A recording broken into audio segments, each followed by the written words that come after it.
پیر کامل قسط نمبر 13۔ تمہارا نام کیا ہے؟ پتہ نہیں۔ ماں باپ نے کیا رکھا تھا؟ وہ ماں باپ سے پوچھیں۔ خاموشی۔ لوگ کس نام سے پکارتے ہیں تمہیں؟ لڑکے یا لڑکیاں؟ لڑکے بہت سارے نام لیتے ہیں۔ زیادہ کون سا نام پکارتے ہیں؟ Dear devil. خاموش۔ اور لڑکیاں؟ وہ بھی بہت سے نام لیتی ہیں۔ زیادہ تر کس نام سے پکارتی ہیں؟ یہ میں نہیں بتا سکتا۔ It's too personal. گہری خاموشی، طویل سانس، پھر خاموشی۔ میں آپ کو ایک مشورہ دوں؟ کیا؟ آپ میرے بارے میں وہ جاننے کی کوشش کیوں نہیں کرتے جو نہ آپ جانتے ہیں نہ میں؟ آپ کے دائیں طرف ٹیبل پر جو سفید فائل پڑی ہے اس میں میرے سارے پریکٹیکولرز موجود ہیں۔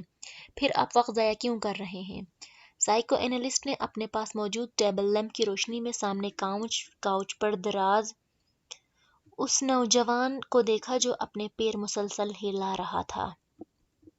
اس کے چہرے پر گہرا اطمینان تھا اور یوں لگ رہا تھا جیسے وہ سائیکو اینالسٹ کے ساتھ ہونے والی اس ساری گفتگو کو بیکار سمجھ رہا تھا۔ کمرے میں موجود ٹھنڈک، خاموشی اور نیم تاریکی نے اس کے اعصاب کو بالکل متاثر نہیں کیا تھا۔ وہ بات کرتے ہوئے وقتاً فوقتاً کمرے میں چاروں طرف نظریں دوڑا رہا تھا۔ سائیکو اینالسٹ کے لیے سامنے لیٹا ہوا نوجوان ایک عجیب کیس تھا۔ وہ فوٹوگرافک میموری کا مالک تھا۔ اس کا آئی کیو لیول 150 کی رینج میں تھا۔ وہ through out standing academic record رکھتا تھا۔ وہ گولف میں پریزیڈنٹس گولڈ میڈل 3 بار جیت چکا تھا اور وہ تیسری بار خودکشی کی ناکام کوشش کرنے کے بعد اس کے پاس آیا تھا۔ اس کے والدین ہی اسے اس کے پاس لے کر آئے تھے اور وہ بے حد پریشان تھے۔ وہ ملک کے چند بہت اچھے خاندانوں میں سے ایک سے تعلق رکھتا تھا، ایسا خاندان جس کے پاس پیسے کی بھرمار تھی۔ 4 بھائیوں اور ایک بہن کے بعد وہ چوتھے نمبر پر تھا۔ 2 بھائی اور ایک بہن اس سے بڑے تھے۔ اپنی ذہانت اور قابلیت کی وجہ سے وہ اپنے والدین کا سب سے زیادہ چہیتا تھا۔ اس کے باوجود پچھلے 3 سال میں اس نے 3 بار خودکشی کی کوشش کی تھی۔ پہلی دفعہ اس نے سڑک پر بائک چلاتے ہوئے ون وے کی خلاف ورزی کی اور بائک سے ہاتھ اٹھا لی۔ اس کے پیچھے آنے والے ٹریفک کانسٹیبل نے ایسا کرتے ہوئے اسے دیکھا تھا۔ خوش قسمتی سے گاڑی سے ٹکرانے کے بعد وہ ہوا میں اچھل کر ایک دوسری گاڑی کی چھت پر گرا اور پھر زمین پر گرا۔ اس کی کچھ پسلیاں، ایک بازو اور ایک ٹانگ میں فریکچر ہوئے۔ تب اس کے والدین کانسٹیبل کی اصرار کے باوجود اسے ایک حادثہ ہی سمجھے، کیونکہ اس نے اپنے ماں باپ سے یہی کہا تھا کہ وہ غلطی سے ون وے سے ہٹ گیا تھا۔ دوسری بار پورے 1 سال کے بعد اس نے لاہور میں خود کو باندھ کر پانی میں ڈوبنے کی کوشش کی۔ ایک بار پھر اسے بچا لیا گیا۔ پل پر کھڑے لوگوں نے اسے اس رسی سمیت باہر کھینچ لیا تھا جس کے ساتھ باندھ کر اس نے خود کو نیچے گرایا تھا۔ اس بار اس بات کی گواہی دینے والوں کی تعداد زیادہ تھی کہ اس نے خود اپنے آپ کو پانی میں گرایا تھا، مگر اس کے ماں باپ کو ایک بار پھر یقین نہیں آیا۔ سالار کا بیان تھا کہ کچھ لڑکوں نے اس کی گاڑی کو پل کے پاس روکا اور پھر اسے باندھ کر پانی میں پھینک دیا۔ جس طرح وہ بندھا ہوا تھا اس سے یوں ہی لگتا تھا کہ وہ واقعی ہی باندھ کر گرایا گیا ہے۔ پولیس اگلے کئی ہفتے اس کو بتائے گئے حلیے کے لڑکوں کو پورے شہر میں تلاش کرتی رہی۔ سکندر عثمان نے خاص طور پر ایک گارڈ اس کے ساتھ تعینات کر دیا جو 24 گھنٹے اس کے ساتھ رہتا تھا، مگر تیسری بار وہ اپنے ماں باپ کی آنکھوں میں دھول نہیں جھونک سکا۔ خواب آور گولیوں کی ایک بڑی تعداد کو پیس کر اس نے کھا لیا تھا۔ گولیوں کی تعداد اتنی زیادہ تھی کہ معدہ واش کرانے کے باوجود اگلے کئی دن وہ بیمار رہا تھا۔ اس بار کسی کو بھی کوئی غلط فہمی نہیں ہوئی۔ اس نے خانسامہ کے سامنے ان گولیوں کے پاؤڈر کو دودھ میں ڈال کر پیا تھا۔ سکندر عثمان اور طیبہ سکندر شاکڈ رہ گئے۔ پچھلے دونوں واقعات کو بھی انہیں پوری طرح یاد آ گئے تھے اور وہ پچھتانے لگے تھے کہ انہوں نے پہلے ان کی بات پر اعتبار کیوں نہیں کیا۔ پورا گھر اس کی وجہ سے پریشان ہو گیا تھا۔ اس کے بارے میں اسکول، کالونی اور خاندان ہر جگہ خبریں پھیل رہی تھیں۔ وہ اس بات سے اسے انکار نہیں کر سکے کہ اس نے خودکشی کی کوشش کی تھی، مگر یہ بتانے پر تیار نہیں تھا کہ اس نے ایسا کیوں کیا تھا۔ بھائی، بہن، ماں یا باپ، اس نے کسی کے سوال کا جواب نہیں دیا تھا۔ سکندر اے لیولز کے بعد اس کے بڑے بھائیوں کی طرح اسے بیرون ملک تعلیم حاصل کرنے کے بھجوانا چاہتے تھے۔ وہ جانتے تھے اسے کہیں بھی نہ صرف بڑی آسانی سے ایڈمیشن مل جائے گا بلکہ اسکالرشپ بھی، لیکن ان کے سارے پلان جیسے بھگ کر کے اڑ گئے تھے۔ اور اب وہ اس سائیکو اینالسٹ کے سامنے موجود تھا جس کے پاس سکندر عثمان نے اسے اپنے ایک دوست کے مشورہ پر بھجوایا تھا۔ ٹھیک ہے سالار، بالکل ٹو دی پوائنٹ بات کرتے ہیں۔ مرنا کیوں چاہتے ہو تم؟ سالار نے کندھے اچکائے۔ آپ سے کس نے کہا کہ میں مرنا چاہتا ہوں؟ خودکشی کی 3 کوششیں کر چکے ہو تم۔ کوشش کرنے اور مرنے میں بڑا فرق ہوتا ہے۔ تینوں دفعہ تم اتفاقاً بچے ہو، ورنہ تم نے خود کو مارنے میں کوئی کسر نہیں چھوڑی تھی۔ دیکھیں، جس کو آپ خودکشی کی کوشش کہہ رہے ہیں، میں اسے خودکشی کی کوشش نہیں سمجھتا۔ میں صرف دیکھنا چاہتا تھا کہ موت کی تکلیف کیسی ہوتی ہے۔ وہ اس کا چہرہ دیکھنے لگا۔ وہ بڑے پرسکون انداز میں انہیں سمجھانے کی کوشش کر رہا تھا۔ اور موت کی تکلیف تم کیوں محسوس کرنا چاہتے تھے؟ بس ایسے ہی، کیوریوسٹی سمجھ لیں۔ سائیکو اینالسٹ نے ایک گہرا سانس لے کر اس 150 آئی کیو لیول والے نوجوان کو دیکھا جو اب چھت کو گور رہا تھا۔ تو ایک بار خودکشی کی کوشش سے تمہارا یہ تجسس ختم نہیں ہوا؟ اوہ، تب میں بے ہوش ہو گیا تھا، اس لیے میں ٹھیک سے کچھ بھی محسوس نہیں کر سکا۔ دوسری بار بھی ایسا ہی ہوا، تیسری بار بھی ایسا ہی ہوا، وہ مایوسی سے سر ہلاتے ہوئے بولا۔ اور اب تم چوتھی بار بھی کوشش کرو گے۔ یقیناً میں محسوس کرنا چاہتا ہوں کہ درد کی انتہا پر جا کر کیسا لگتا ہے۔ کیا مطلب؟ جیسے جوئی کی انتہا ایکسٹیسی ہوتی ہے، مگر میری سمجھ میں نہیں آتا ہے کہ خوشی کی اس انتہا کے بعد اس طرح درد کی بھی تو کوئی انتہا ہوتی ہوگی، جس کے بعد آپ کچھ بھی سمجھ نہیں سکتے۔ جسے ایکسٹیسی میں آپ کچھ بھی نہیں سمجھ سکتے، میں نہیں سمجھ سکا۔ فرض کریں آپ ایک بار اسٹرپ ریس دیکھ رہے ہیں، بہت تیز میوزک بج رہا ہے، آپ ڈرنک کر رہے ہیں، آپ نے کچھ ڈرگز بھی لی ہوئی ہے، آپ ناچ رہے ہیں، پھر آہستہ آہستہ آپ اپنے ہوش حواس کھو دیتے ہیں۔ آپ ایکسٹیسی میں ہیں، کہاں ہیں، کیوں ہیں، کیا کر رہے ہیں، آپ کو کچھ بھی پتہ نہیں، لیکن آپ کو یہ ضرور پتہ ہونا چاہیے آپ جو کچھ بھی کر رہے ہیں وہ آپ کو اچھا لگ رہا ہے۔ میں جب باہر چھٹیاں گزارنے جاتا ہوں تو اپنے کزنز کے ساتھ ایسے بارز میں جاتا ہوں۔ میرا پرابلم یہ ہے کہ میں ان کی طرح ایکسٹیسی میں نہیں جاتا۔ I never get wild with joy۔ مجھے ان چیزوں سے اتنی خوشی نہیں مل پاتی جتنی باقی لوگوں کو ملتی ہے، اور یہی چیز مجھے مایوس کرتی ہے۔ میں نے سوچا کہ اگر سرور کی انتہا پر نہیں پہنچ سکتا تو شاید میں درد کی انتہا پر پہنچ سکوں، لیکن وہ بھی نہیں ہو سکا۔ وہ خاصا مایوس نظر آ رہا تھا۔ تم اس طرح کی چیزوں میں وقت کیوں ضائع کرتے ہو؟ اتنا شاندار اکیڈمک ریکارڈ ہے تمہارا۔ سالار نے اس بار انتہائی بیزاری سے اس سے کہا، پلیز آپ میری ذہانت کے راگ الاپنا مت شروع کیجیے گا۔ مجھے پتہ ہے میں کیا ہوں، تنگ آ گیا ہوں میں اپنی تعریفیں سنتے سنتے۔ اس کے لہجے میں تلخی تھی۔ سائیکو اینالسٹ کچھ دیر اسے دیکھتا رہا۔ اپنے لیے کوئی گول کیوں نہیں سیٹ کرتے ہو تم؟ میں نے کیا ہے کیا؟ مجھے خودکشی کی ایک اور کوشش کرنی ہے۔ مکمل اطمینان تھا۔ کیا تمہیں کوئی ڈپریشن ہے؟ Not at all. تو پھر تم مرنا کیوں چاہتے ہو؟ ایک گہرا سانس۔ کیا آپ کو ایک بار پھر سے بتانا شروع کروں کہ میں مرنا نہیں چاہتا، میں کچھ اور کرنے کی کوشش کر رہا ہوں؟ وہ اکتایا۔ بات گھوم پھر کر پھر وہیں آ گئی تھی۔ سائیکو اینالسٹ کچھ دیر سوچتا رہا۔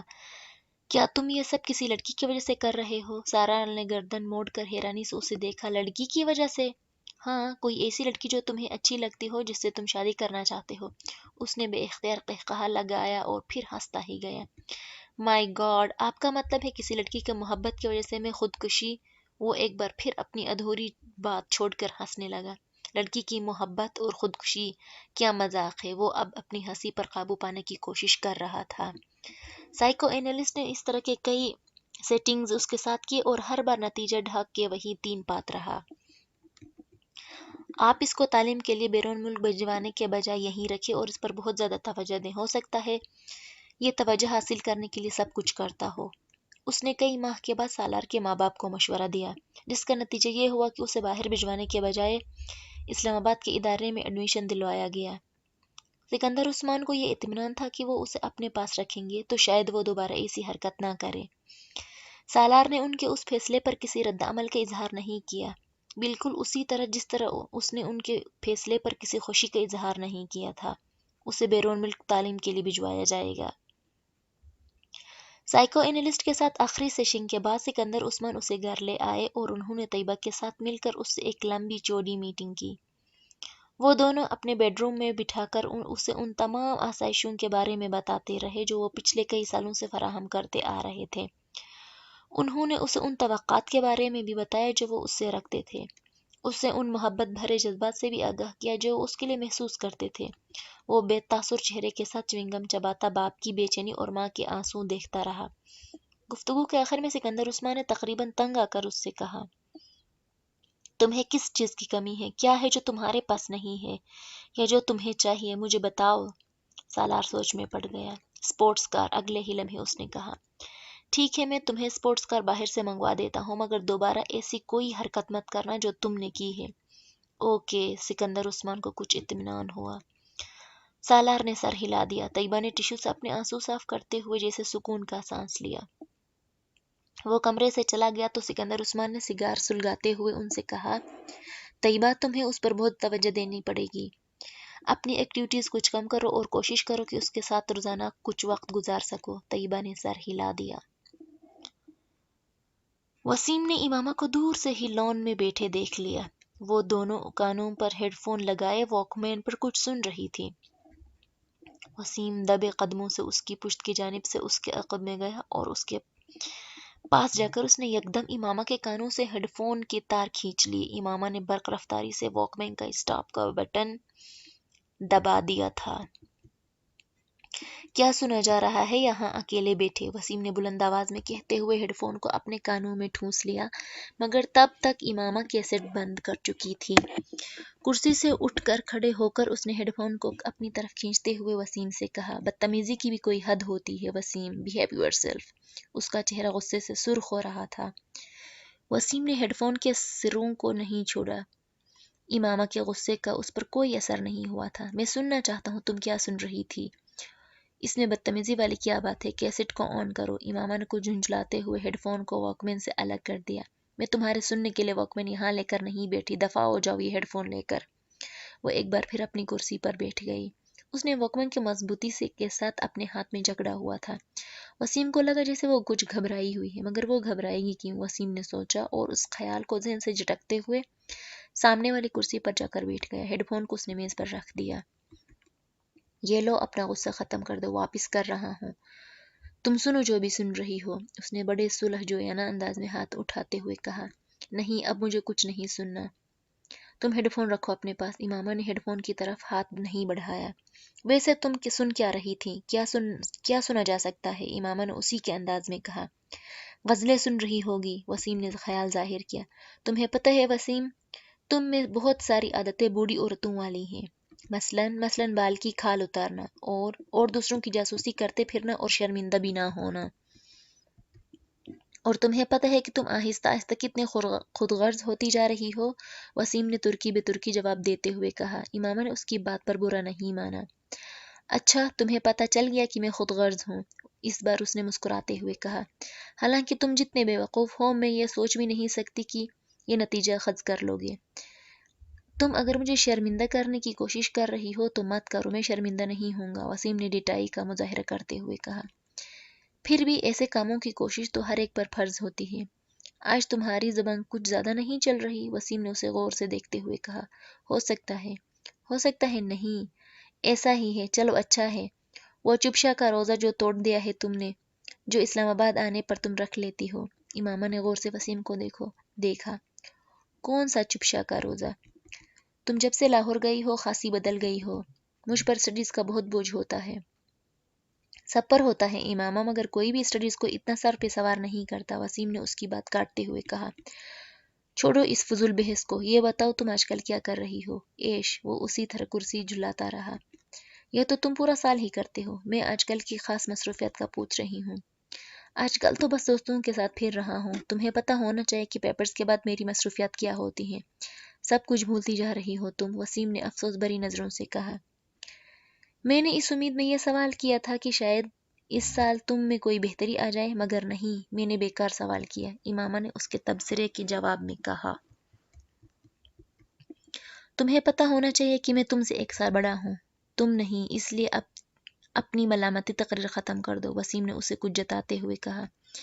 یہ ساتھ والوں کے لڑکے سے تعلقات کا کیا حال ہے؟ امامہ کو اچانک یاد آیا۔ چوچو سے؟ بس کچھ عجیب سے ہی تعلقات ہیں، وسیم نے کندھے اچکاتے ہوئے کہا۔ بڑا عجیب سا بندہ ہے، موڈ اچھا ہو تو دوسروں کو 7ویں آسمان پر بٹھا دے گا، موڈ خراب ہوگا تو سیدھا گٹر میں پہنچا دے گا۔ تمہارے زیادہ تر دوست اسی طرح کے ہیں، امامہ نے مسکراتے ہوئے کہا۔ کند ہم جنس باہم جنس پرواز؟ نہیں، خیر ایسی بھی کوئی بات نہیں ہے، کم از کم میری عادتیں اور حرکتیں چوچو جیسی تو نہیں ہیں۔ وہ تو باہر جانے والا تھا نا، امامہ کو اچانک یاد آیا۔ ہاں جانا تو تھا، مگر پتہ نہیں، میرا خیال ہے اس کے پیرنٹس نہیں بھجوا رہے۔ حلیہ بڑا عجیب سا ہوتا ہے اس کا، مجھے بعض دفعہ لگتا ہے ہپیوں کے کسی قبیلے سے کسی نہ کسی طرح اس کا تعلق ہوگا یا آئندہ ہو جائے گا۔ تم نے دیکھا ہے اسے؟ کل میں باہر سے آ رہی تھی تو دیکھا تھا، وہ بھی اس وقت باہر نکل رہا تھا۔ کوئی لڑکی بھی تھی اس کے ساتھ؟ لڑکی؟ جینز وغیرہ پہنی ہوئی تھی اس نے؟ وسیم نے اچانک دلچسپی لیتے ہوئے کہا۔ ہاں، مشروم کٹ والی، فیر سی۔ ارسا، وسیم چٹکی بجاتے ہوئے مسکرایا، اس کی گرل فرینڈ ہے۔ پچھلی دفعہ تو تم کسی اور کا نام لے رہے تھے، امامہ نے اسے گھورا۔ پچھلی دفعہ کب؟ وسیم سوچ میں پڑ گیا۔ 7-8 ماہ پہلے شاید تم سے اس کی گرل فرینڈ کی بات ہوئی تھی۔ ہاں، تب شیبہ تھی، اب پتہ نہیں وہ کہاں ہے۔ ایک بار تو گاڑی کے پچھلے شیشے پر اس نے اپنے موبائل کا نمبر بھی پینٹ کروایا ہوا تھا۔ امامہ ایک موبائل نمبر دہراتے ہوئے ہنسی۔ تمہیں یاد ہے؟ وسیم بھی ہنسا۔ میں نے زندگی میں پہلی بار اتنا بڑا موبائل نمبر کہیں لکھا دیکھا تھا، اور وہ بھی گاڑی کے شیشے پر، اس کے نام کے ساتھ۔ یاد تو ہونا ہی تھا، امامہ پھر ہنسی۔ میں تو خود سوچ رہا ہوں اپنی گاڑی کے شیشے پر موبائل نمبر لکھوانے کا، وسیم نے بالوں میں ہاتھ پھیرتے ہوئے کہا۔ کون سے موبائل کا؟ وہ جو تم نے ابھی خریدا بھی نہیں؟ امامہ نے وسیم کا مذاق اڑایا۔ میں خرید رہا ہوں اس ماہ، بابا سے جوتے کھانے کے لیے تیار رہنا۔ اگر تم نے موبائل کے نمبر کو گاڑی کے شیشے پر لکھوایا، سب سے پہلے فون انہی کا آئے گا۔ بس اسی لیے ہر بار میں رک جاتا ہوں، وسیم نے ایک ٹھنڈی سانس بھرتے ہوئے کہا۔ یہ تمہارے لیے اچھا ہے، بابا سے ہڈیاں توڑوانے سے بہتر ہے بندہ اپنے جذبات پر کچھ قابو رکھے، اور تمہارے لیے تو خطرات ویسے بھی زیادہ ہیں۔ سمیہ کو پتہ چلا نا اگر اس قسم کے کسی موبائل فون کا تو، وسیم نے اس کی بات کاٹ دی، تو کیا کرے گی وہ؟ میں اس سے ڈرتا نہیں ہوں۔ میں جانتی ہوں تم اس سے ڈرتے نہیں ہو، مگر 6 بھائیوں کی اکلوتی بہن سے منگنی کرنے سے پہلے تمہیں تمام نفع نقصان پر غور کر لینا چاہیے تھا، جن کا سامنا تمہیں کسی ایسی ویسی حرکت کے بعد ہو سکتا ہے۔ امامہ نے ایک بار پھر اس کی منگیتر کا حوالہ دیتے ہوئے اس کا مذاق اڑایا۔ اب کیا جا سکتا ہے، بس میرے مقدر میں تھا یہ سب کچھ، وسیم نے ایک مصنوعی آہ بھرتے ہوئے کہا۔ مجھے کبھی بھی موبائل فون نہیں خریدنا چاہیے، کیونکہ یہ سب میرے کسی کام نہیں آ سکے گا۔ کم از کم جہاں تک گرل فرینڈ کی تلاش کا سوال ہے، وہ ایک بار پھر کرسی جھلانے لگا۔ دیر سے ہی صحیح، مگر بات تمہاری سمجھ میں آ ہی گئی، امامہ نے ہاتھ بڑھا کر میز سے ہیڈ فون اٹھاتے ہوئے کہا۔ ویسے سن کیا رہی تھی؟ وسیم کو اسے ہیڈ فون اٹھاتے ہوئے پھر یاد آیا۔ ویسے ہی کچھ خاص نہیں، امامہ نے اٹھتے ہوئے اسے جیسے ٹالا۔ آپ لاہور جا رہے ہیں تو واپسی پر امامہ کے ہاسٹل چلے جائیں، یہ کچھ کپڑے ہیں، اس کے درزی سے لے آئی ہوں، آپ اسے دے آئیں، سلمیٰ نے ہاشم سے کہا۔ بھائی میں بڑا مصروف رہوں گا لاہور میں، کہاں آتا جاتا پھروں گا اس کے ہاسٹل، ہاشم کو قدرے تامل ہوا۔ آپ ڈرائیور کے ساتھ لے کر جا رہے ہیں، خود نہیں جا سکتے تو انہیں بھیج دیجیے گا، وہ دے آئیے گا یہ پیکٹ۔ سیزن ختم ہو رہا ہے، پھر یہ کپڑے اس طرح پڑے رہیں گے، اس کا تو پتہ نہیں اب کب آئے، سلمیٰ نے لمبی چوڑی وضاحت کی۔ اچھا ٹھیک ہے، میں لے جاتا ہوں، فرصت ملی تو خود دے آؤں گا، ورنہ ڈرائیور کے ہاتھ بھجوا دوں گا۔ ہاشم رضامند ہو گئے۔ لاہور میں انہوں نے خاصا مصروف دن گزارا۔ شام 5 بجنے کے قریب انہیں کچھ فرصت ملی تو تب انہیں اس پیکٹ کا بھی خیال آیا۔ ڈرائیور کو پیکٹ لے جانے کا کہنے کے بجائے وہ خود امامہ کے ہاسٹل چلے آئے۔ اس کے ایڈمیشن کے بعد آج پہلی بار وہ وہاں آئے تھے۔ گیٹ کیپر کے ہاتھ انہوں نے امامہ کے لیے پیغام بھجوایا اور خود انتظار کرنے لگے۔ ان کا خیال تھا کہ وہ جلد ہی آ جائے گی، مگر ایسا نہ ہوا۔ 10 منٹ، 15 منٹ، 20 منٹ اور اب کچھ بیزار ہونے لگے۔ اس سے پہلے کہ وہ اندر دوبارہ پیغام بھجواتے، انہیں گیٹ کیپر ایک لڑکی کے ساتھ آتا دکھائی دیا۔ کچھ قریب آنے پر انہوں نے اس لڑکی کو پہچان لیا، وہ جویریہ تھی، امامہ کی بچپن کی دوست، اور اس کا تعلق بھی اسلام آباد سے ہی تھا۔ السلام علیکم انکل، جویریہ نے پاس آ کر کہا۔ وعلیکم السلام بیٹا، کیسی ہو تم؟ میں ٹھیک ہوں۔ میں یہ امامہ کے کچھ کپڑے دینے آیا تھا، لاہور آ رہا تھا تو اس کی امی نے یہ پیکٹ دے دیا۔ اب یہاں بیٹھے مجھے گھنٹہ ہو گیا مگر انہوں نے اسے بلایا نہیں، ہاشم کے لہجے میں شکوہ تھا۔ انکل امامہ مارکیٹ گئی ہے کچھ دوستوں کے ساتھ، آپ یہ پیکٹ مجھے دے دیں، میں خود اسے دے دوں گی۔ ٹھیک ہے تم رکھ لو، ہاشم نے وہ پیکٹ جویریہ کی طرف بڑھا دیا۔ رسمی الیک سلیک کے بعد وہ واپس مڑ گئے۔ جویریہ بھی پیکٹ پکڑ کر ہاسٹل کی طرف چلی گئی، مگر اب اس کے چہرے پہ موجود مسکراہٹ غائب ہو چکی تھی۔ کوئی بھی اس وقت اس کے چہرے پر پریشانی کو واضح طور پر بھانپ سکتا تھا۔ ہاسٹل کے اندر آتے ہی وارڈن سے اس کا سامنا ہو گیا جو سامنے ہی کھڑی تھی۔ جویریہ کے چہرے پہ ایک بار پھر مسکراہٹ آ گئی۔ بات ہوئی تمہاری اس کے والد سے؟ وارڈن نے اسے دیکھتے ہی اس کی طرف بڑھتے ہوئے کہا۔ جی بات ہوئی، پریشانی والا کوئی مسئلہ نہیں ہے، وہ اسلام آباد میں اپنے گھر پہ ہی ہے۔ اس کے والد یہ پیکٹ لے کر آئے تھے، میرے گھر والوں نے میرے کچھ کپڑے بھجوائے ہیں۔ انکل لاہور آ رہے تھے تو امامہ نے کہا وہ لے جائیں۔ انکل نے غلطی سے یہاں آ کر میرا نام لینے کے بجائے امامہ کا نام لے لیا۔ جویریہ نے ایک ہی سانس میں کئی جھوٹ روانی سے بولے۔ وارڈن نے سکون کا سانس لیا۔ خدا کا شکر ہے ورنہ میں تو پریشان ہی ہو گئی تھی۔ مجھے تو وہ ویکینڈ پر گھر جانے کا کہہ کر گئی تھی۔ تو پھر وہ کہاں ہے؟ وارڈن نے مڑتے ہوئے کہا۔ جویریہ یہ پیکٹ پکڑے اپنے کمرے کی طرف چلی آئی۔ رابعہ اسے دیکھتے ہی تیر کی طرف اس کی طرف آئی۔ کیا ہوا، اسلام آباد میں ہی ہے وہ؟ نہیں، جویریہ نے مایوسی سے سر ہلایا۔ مائی گاڈ، رابعہ نے بے یقینی سے اپنے دونوں ہاتھ کراس کر کے سینے پر رکھے۔ تو پھر کہاں گئی ہے وہ؟ مجھے کیا پتا، مجھ سے تو اس نے یہی کہا تھا کہ گھر جا رہی ہے، مگر وہ گھر نہیں گئی، آخر گئی کہاں ہے؟ امامہ ایسی تو نہیں ہے، جویریہ نے پیکٹ بستر پر پھینکتے ہوئے کہا۔ وارڈن سے کہا کیا ہے تم نے؟ رابعہ نے تشویش بھرے انداز میں پوچھا۔ کیا کہا؟ جھوٹ بولا ہے اور کیا کہہ سکتی ہوں؟ یہ بتا دیتی کہ وہ اسلام آباد میں تو نہیں ہے تو ہاسٹل میں ابھی ہنگامہ شروع ہو جاتا، وہ تو پولیس کو بلوا لیتی، جویریہ نے ناخن کاٹتے ہوئے کہا۔ اور انکل کو، ان کو کیا بتایا ہے؟ رابعہ نے پوچھا۔ ان سے بھی جھوٹ بولا ہے، یہی کہا کہ وہ مارکیٹ گئی ہے۔ مگر اب کیا ہوگا؟ رابعہ نے پریشانی کے عالم میں کہا۔ مجھے تو یہ فکر ہو رہی ہے کہ اگر وہ واپس نہ آئی تو میں تو بری طرح پکڑی جاؤں گی۔ سب یہی سمجھیں گے مجھے اس کے پروگرام کا پتہ تھا، اس لیے میں نے وارڈن اور اس کے گھر والوں سے سب کچھ چھپایا ہے۔ جویریہ کی پریشانی بڑھتی جا رہی تھی۔ کہیں امامہ کو کوئی حادثہ ہی پیش نہ آ گیا ہو، ورنہ وہ ایسی لڑکی تو نہیں ہے کہ اس طرح۔ رابعہ کو اچانک ایک خدشے نے ستایا۔ مگر اب ہم کیا کریں؟ ہم تو کسی سے اس سارے معاملے کو ڈسکس بھی نہیں کر سکتے، جویریہ نے ناخن کترتے ہوئے کہا۔ زینب سے بات کریں؟ رابعہ نے کہا۔ فار گاڈ سیک رابعہ، کبھی تو عقل سے کام لے لیا کرو، اس سے کیا بات کریں گے ہم؟ جویریہ نے جھنجھلا کر کہے۔ تو پھر انتظار کرتے ہیں، ہو سکتا ہے آج رات تک یا کل تک آ جائے، اگر آ گئی تو پھر کوئی مسئلہ نہیں رہے گا، اور اگر نہ آئی تو پھر ہم وارڈن کو سب کچھ سچ سچ بتا دیں گے۔ رابعہ نے سنجیدگی سے سارے معاملے پر غور کرتے ہوئے طے کیا۔ جویریہ نے اسے دیکھا مگر اس کے مشورے پر کچھ کہا نہیں، پریشانی اس کے چہرے سے جھلک رہی تھی۔